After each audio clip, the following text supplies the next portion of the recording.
Assalamualaikum warahmatullahi wabarakatuh. Selamat berjumpa kembali dengan saya, Agus Wawan Gunawan, guru SMA Negeri 1 Sarangpanjang.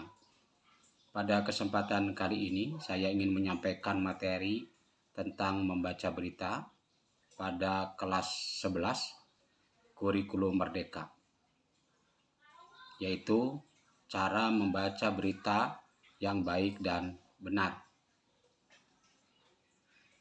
Baiklah, ada beberapa hal yang dapat dilakukan pada waktu membaca berita, yaitu sebagai berikut.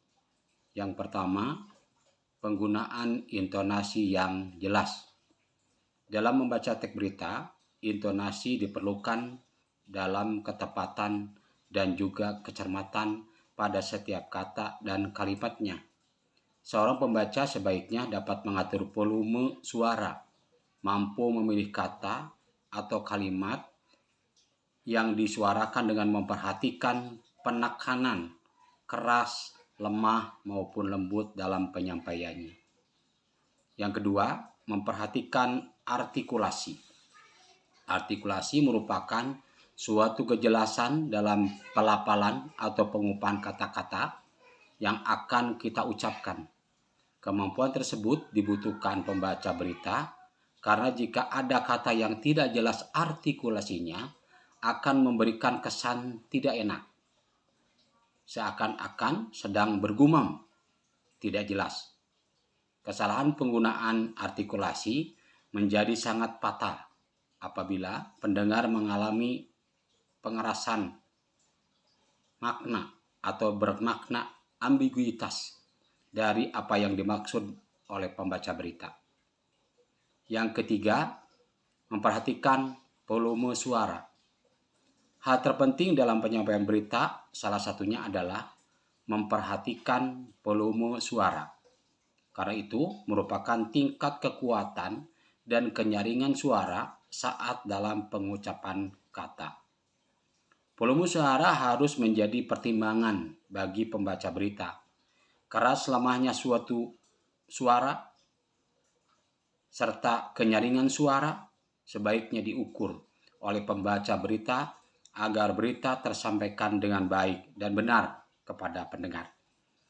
Yang keempat, penggunaan irama dalam membaca berita.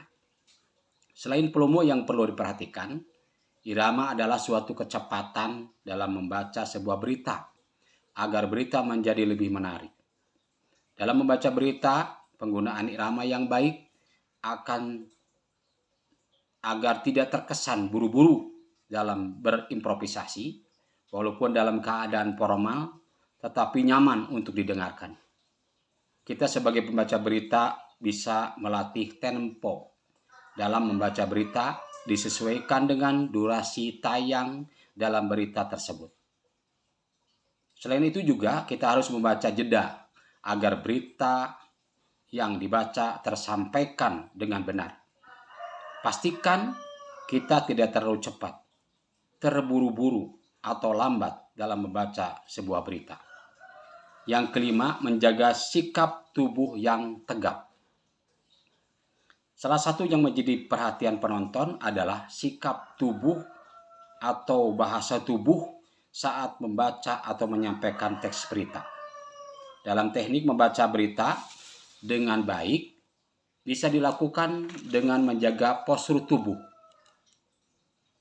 tetap tegap dan meyakinkan sehingga kita terlihat profesional. Yang keenam, perhatikan tatapan mata. Ada hal yang sering terlupakan oleh kita, yaitu tatapan mata. Dalam hal ini, tatapan mata sebaiknya terlihat netral atau fokus agar kita tampak lebih percaya diri. Tatapan yang dimaksudkan di sini seperti tidak boleh memutar mata, melirik atau gerakan mata lain. Apabila tatapan mata seperti kebingungan seperti membaca berita, bisa menunjukkan unsur kita dipercayaan diri. Jadi sebaiknya pastikan tatapan mata lurus ke penonton dan fokus. Yang ketujuh, penyesuaian konteks. Dalam membaca atau menyampaikan berita, sebaiknya kita menyesuaikan gaya pembacaan berita dengan konteks atau tema yang akan kita bacakan. Sekiranya berita yang akan disampaikan tersebut merupakan berita formal, sebaiknya kita juga menggunakan gaya formal. Namun apabila acara tersebut sentral atau santai, sebaiknya kita jangan terlalu kaku dan membawakan berita tersebut dan jangan terlalu menggunakan bahasa baku. Yang kedelapan, yang terakhir, yaitu tetap tenang saat ada kesalahan teknis. Banyak kejadian yang tidak terduga, salah satunya adalah kesalahan teknis. Kesalahan itu bisa saja terjadi pada saat melakukan pembacaan berita. Walaupun demikian, kita selaku pembaca berita sebaiknya tetap menjaga sikap, tetap tenang, dan mampu mengalihkan perhatian penonton dengan tetap tenang dan selalu stabil. Hal itu merupakan kemampuan yang patut dimiliki oleh setiap pembaca berita. Demikian 8 cara atau hal-hal yang harus diperhatikan agar kita dapat membaca berita dengan baik dan benar.